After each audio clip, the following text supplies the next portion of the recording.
Agora que já discutimos e entendemos como ocorre o sistema de tipificação AB0, cabe a gente discutir um pouquinho sobre o chamado fator RH. O fator RH, ou sistema de tipificação RH, é bem similar ao sistema AB0, só que ele apresenta algumas particularidades que estão diretamente relacionadas à compatibilidade ou à incompatibilidade de moléculas e células de um dado organismo. A primeira diferença entre o sistema RH e o sistema AB0 é que o tipo de antígeno que está presente para a tipificação RH não é glicídico, ou seja, eu não estou diante de um açúcar, mas sim diante de uma proteína. Ou seja, toda vez que eu digo que o indivíduo é RH positivo, isso implica dizer que não é um açúcar que está presente sobre a superfície das hemácias, mas sim uma proteína. Além disso, a classe de anticorpo envolvida para a tipificação do sistema RH, diferente daquela classe que ocorre no sistema AB0, é da classe IgG.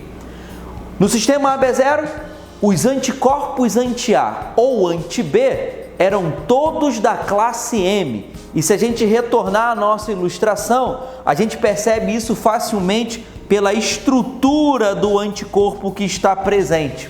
Ou seja, toda IgM é, por definição, uma estrutura pentamérica. Eu vou sinalizar para você enxergar. Aqui em amarelo, eu estou vendo a estrutura pentamérica de uma IgM. Isso significa que ela é formada por 5 unidades unidas pela cadeia J da imunoglobulina, formando um pentâmero ou uma IgM pentamérica. Já o sistema de tipificação RH não é pentamérico, ele é monomérico e, diferente do que ocorre no AB0, não se trata de uma IgM, mas de uma IgG. Esse fator tem uma natureza proteica, diferente da glicídica do sistema AB0.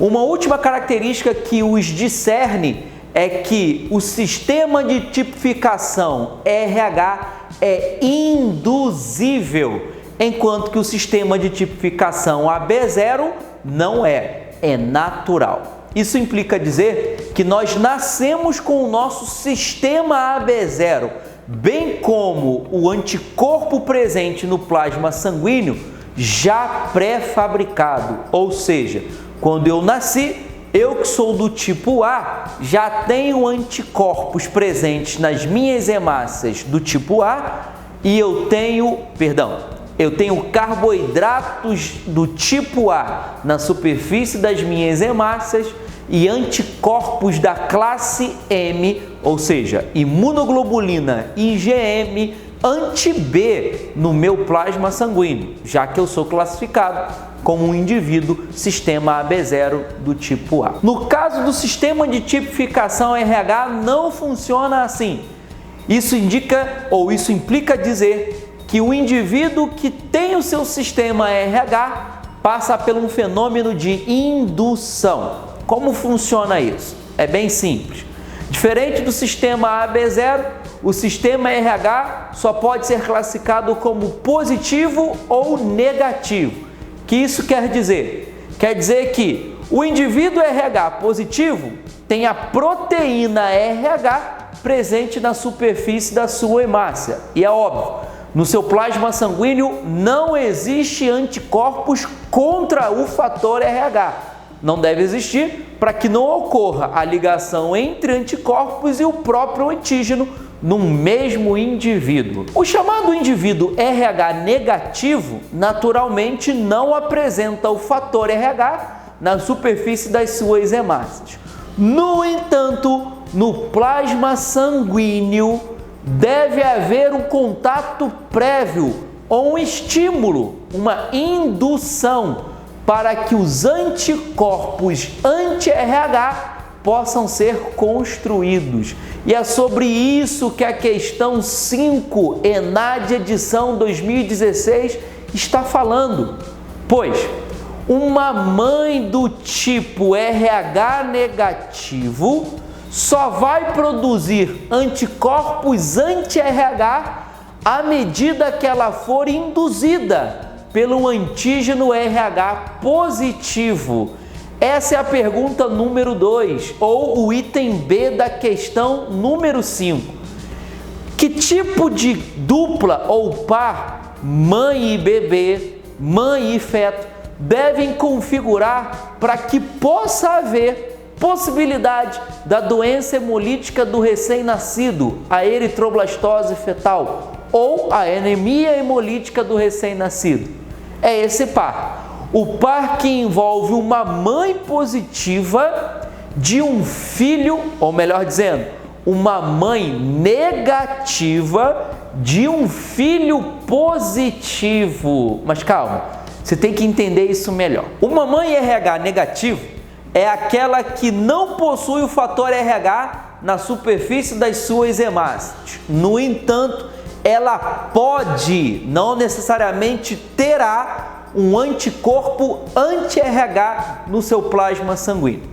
Para ela o ter, é necessário a indução por parte de células do bebê em direção à sua mamãe. Olha como isso é importante. Uma mãe negativa do primeiro filho positivo não traduz uma doença hemolítica no recém-nascido, porque esta primeira vez é o fenômeno de indução. A mamãe não havia formado até então os anticorpos anti-RH. A partir do momento que o primeiro filho positivo aparece nessa família, essa mãe passa a ser induzida. E a partir desse momento, ela passa a expressar e produzir anticorpos anti-RH no plasma sanguíneo. Isso implica dizer que o próximo filho positivo está em risco, que essas mamães negativas para o fator RH possam enviar imunoglobulinas maternas, anticorpos da mãe, da classe IgG, que atravessa a placenta em direção às hemácias do bebê, ativando o sistema complemento pela via clássica, produzindo o complexo de ataque à membrana, o MAC, e através desse complexo de ataque à membrana, uma hemácia possa ser destruída, a hemácia do bebê em questão, produzindo a anemia hemolítica do bebê. É nesse sentido que se insere o contexto da questão número 5 da edição 2016. Ela está falando justamente desse tipo de incompatibilidade e no item B está justamente perguntando como deve ser configurada a relação entre mãe e bebê para que a eritroblastose fetal possa ocorrer. Tá aí a resposta. Tem que ser uma configuração do par mãe negativa para o segundo bebê positivo. E não é um segundo bebê cronologicamente, é qualquer segundo bebê nessa família que seja positivo, visto que o primeiro positivo induziu a mamãe. Aí você deve pensar, tem como evitar que a doença hemolítica do recém-nascido possa ocorrer? É justamente isso que se pergunta no item C da questão número 5 ENAD. Ela pergunta justamente o seguinte: por que uma mãe deve ser submetida à vacina Rhogan? Por que ela deve ser induzida a tomar uma vacina Rhogan? É bem simplesinho. A vacina Rhogan ou a imunoglobulina Rhogan, ela tem capacidade de sequestrar os anticorpos anti-RHs maternos que podem atuar nas hemácias do bebê. Dessa maneira, essa vacina ou esse soro, esses anticorpos que se ligam a anticorpos seriam sequestrados. A mamãe teria que os seus anticorpos IgG, que poderiam provocar anemia hemolítica no bebezinho, estariam sendo roubados pela vacina Rogan e logo não estariam disponíveis para atuar sobre as hemácias e células do bebê, impedindo, portanto, a anemia hemolítica do recém-nascido.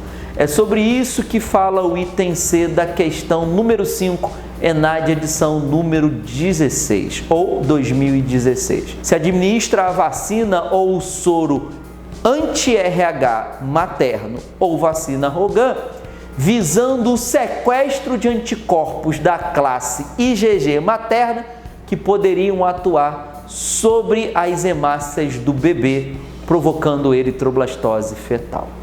Deu para entender como funciona todo esse conceito? E aí, para encerrar a questão 2016, devemos lembrar que ela fala sobre o teste de Coombs direto ou a antiglobulina direta. O que é o teste de Coombs? Nada mais é do que um teste realizado in vitro, que significa um teste realizado em laboratório, não é em vivo, para descobrir se de fato essa mamãe tem anticorpos anti-RH que poderiam atuar sobre o seu bebezinho. E o teste de Coombs nada mais é do que uma simulação do que seria a eritroblastose fetal na vida real. A diferença é que para o teste de Coombs direto, eu estou utilizando um anticorpo que é um anticorpo fabricado em laboratório. Ele está mimetizando o que a vacina faz. Ele está pesquisando se os anticorpos da mamãe estariam ali presentes. E se estiverem, é natural, indicativo que essa mãe faça a Rogan, para que no momento do parto esse bebezinho não possa sofrer a chamada eritroblastose fetal ou doença hemolítica do recém-nascido. Para finalizar esse vídeo ou essa aula, eu vou retornar à questão 2013 do ENAD, que pede para que o aluno possa redigir um texto relacionando o sistema AB0, compatibilidade e incompatibilidade com técnica de PCR. Que loucura é essa? É bem simplesinho. A ideia é o seguinte: a pergunta ou a indagação é: por que a incompatibilidade poderia interferir na amplificação do DNA do bebê, que é tão importante para o diagnóstico molecular de anomalias genéticas? É simples. Como eu disse lá no início do vídeo, o sistema AB0 faz parte de um sistema eritrocitário, mas ele não é exclusivamente visto apenas em hemácias. Ele pode ser visto em fragmentos de células, como são as plaquetas, mas também nos leucócitos. Todos esses componentes são obtidos por punção venosa, e é por isso que a punção venosa é a técnica de escolha para se obter a amostra clínica, o sangue, e a partir do sangue venoso se extrair as células para a realização da PCR. Vamos entender isso melhor. A técnica molecular conhecida como PCR, a reação em cadeia da polimerase, é uma técnica de biologia molecular utilizada para amplificação de segmentos de DNA ao qual deseja-se estabelecer um diagnóstico. Eu vou sair um pouco do cenário de eritroblastose e de incompatibilidade para você entender o que é a PCR. Imagina o seguinte: a infecção pelo vírus da Zika foi há pouco tempo atrás um questionamento e um motivo de muita angústia e alarme para as gestantes, pois você deve lembrar que essa infecção estava correlacionada à formação de microcefalia ou malformações em bebezinhos. Logo, o diagnóstico precoce de infecção nas mulheres grávidas era de extrema importância. Mas tem um problema: o vírus da Zika, bem como outros tipos de micro-organismos, muitas vezes não podem ser elucidados ou diagnosticados pelos métodos baratos e simples de um laboratório clínico. O que eu quero dizer é o seguinte: diferente do que acontece para uma infecção estafilocócica provocada por bactérias do gênero Staphylococcus, podem ser facilmente identificadas por testes bioquímicos ou por cultura em meio de cultura microbiana. Através da cultura e desses testes bioquímicos, eu facilmente chego a um diagnóstico de uma espécie importante, como é o caso do Staphylococcus aureus. No entanto, alguns micro-organismos não podem ser elucidados de uma maneira tão simples. Por quê? Ou não há disponibilidade de maneiras de identificação, ou esse tipo de diagnóstico é muito demorado ou muito laborioso. Dessa maneira, o que se sobra é o teste de identificação molecular, que visa, naturalmente, a observação do DNA do micro-organismo em questão. O que eu estou querendo dizer é o seguinte: basta eu identificar que um fragmento de DNA de um dado micro-organismo está ali presente, que eu naturalmente faço o diagnóstico dessa doença ou síndrome. E é nesse cenário que se insere a PCR. Traduzindo para você, a reação em cadeia da polimerase visa somente explorar a ação da enzima polimerase, enzima necessário para a replicação da molécula do DNA. Isso significa que uma polimerase pode replicar, fazer réplicas, cópias da molécula do DNA ad eterno. E isso faz com que essa cópia de interesse possa ser aumentada em número, facilitando o nosso diagnóstico. É isso que em epidemiologia eu chamo de sensibilidade, e como a molécula do DNA é uma molécula específica de um micro-organismo, eu posso dizer também que é um teste com extrema especificidade. Ou seja, a técnica da PCR, ela é uma técnica de biologia molecular que visa a multiplicação do número de cópias de DNA de interesse, o DNA a qual estou pesquisando, no nosso exemplo aqui, o DNA do vírus da Zika, e é extremamente específico, pois ele só está presente no vírus da Zika. É nesse cenário que se insere a chamada técnica da PCR. Voltando ao nosso item ENAD 2013, questão 5, o que a gente precisa saber? Muitas anomalias genéticas necessitam apenas da identificação do DNA, gene ou pequeno fragmento desse DNA para que seu diagnóstico possa ser estabelecido. Para que esse diagnóstico possa ser facilitado, eu vou empregar a técnica da PCR para amplificar, ou seja, aumentar o número de cópias desse DNA para que possa se tornar mais sensível à sua detecção, para que possa se tornar mais facilitado. E como eu disse, mais específico, pois o DNA ao qual estou pesquisando faz parte de uma doença ou síndrome específica e ela não poderia ser confundida como uma outra. Para a execução desse diagnóstico, basta-se colher células de um bebê que estão circulando na sua mamãe, para que eu possa então, através da obtenção do DNA dessas células, realizar a sua amplificação por PCR e estabelecer um diagnóstico. Deu para entender por que a PCR é empregada no diagnóstico de anomalias genéticas e outras doenças naturalmente? A ideia é o seguinte: você, candidato, deveria redigir um texto que correlacionasse por que a incompatibilidade do sistema AB0 pode influenciar na detecção através da técnica da PCR. E aí é bem simples fazer essa correlação.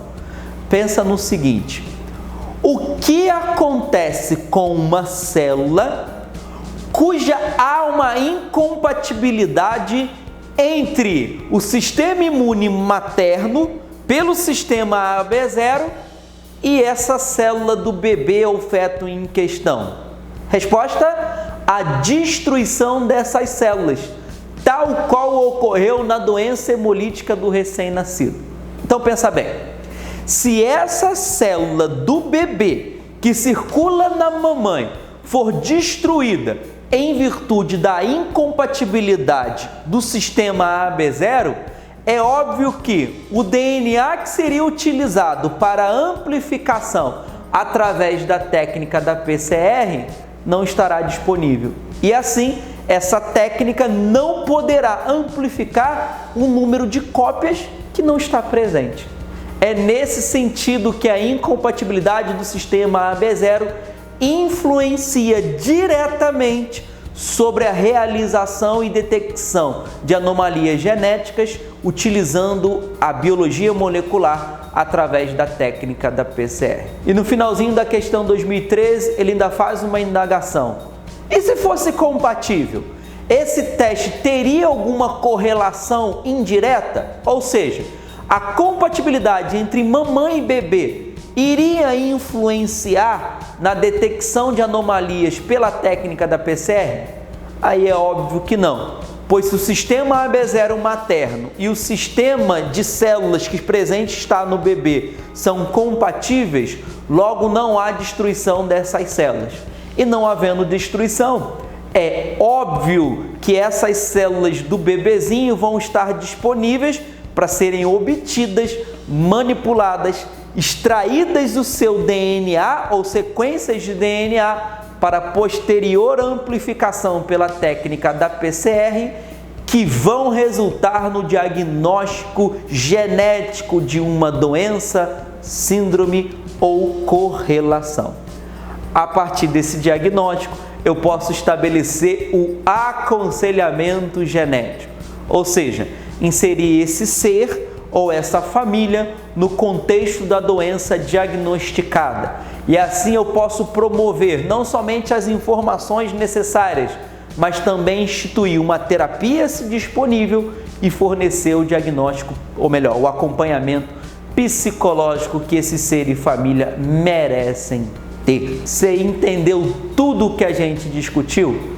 A gente pegou duas questões com temáticas similares e nós abordamos numa única videoaula, discutindo 20 pontos, 10 em cada edição, que versam sobre o sistema AB0 e as suas correlações, sejam elas genéticas, moleculares, imunológicas ou de doença, testes laboratoriais para um indivíduo.